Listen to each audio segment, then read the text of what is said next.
Où suis-je? Borgia? Attendez, ne me dites pas que je me suis réveillée dans le livre Lucrèce Borgia de Victor Hugo.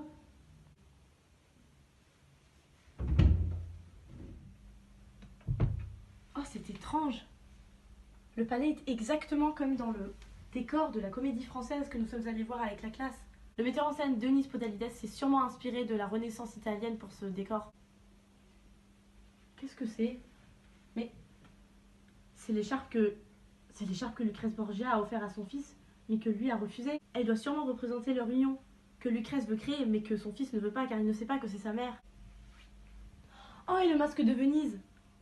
C'est un détail très réaliste, je trouve, car de nombreuses scènes se passent dans cette ville. Mais c'est également très symbolique, car il représente les doubles rôles politiques en Italie à cette époque. Oh, mais c'est le manteau de Gennaro avec toutes ses lettres!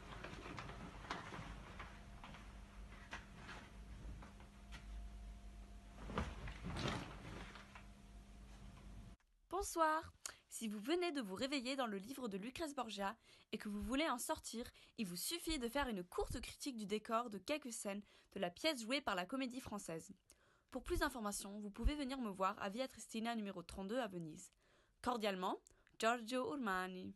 Suite à la lettre, elle décide d'aller à Venise chez Giorgio Urmani.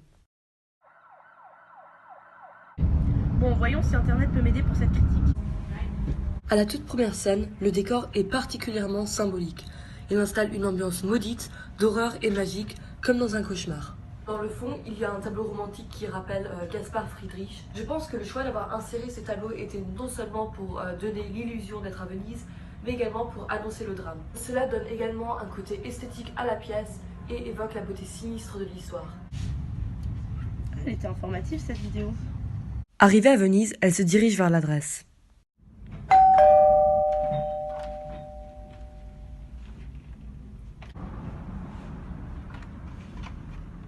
Bonjour, j'ai lu votre lettre à Ferrara et j'ai bien fait une critique sur le décor de Lucrèce Borgia, mais je suis encore enfermée dans ce livre. Non mais cette lettre je l'ai écrite quand j'avais 10 ans. Être enfermée dans un livre, cela ne se passe que dans les films. Ah. Elle passa le restant de sa vie à chercher un moyen pour ressortir de ce livre, mais n'y parvint jamais et décéda en paix.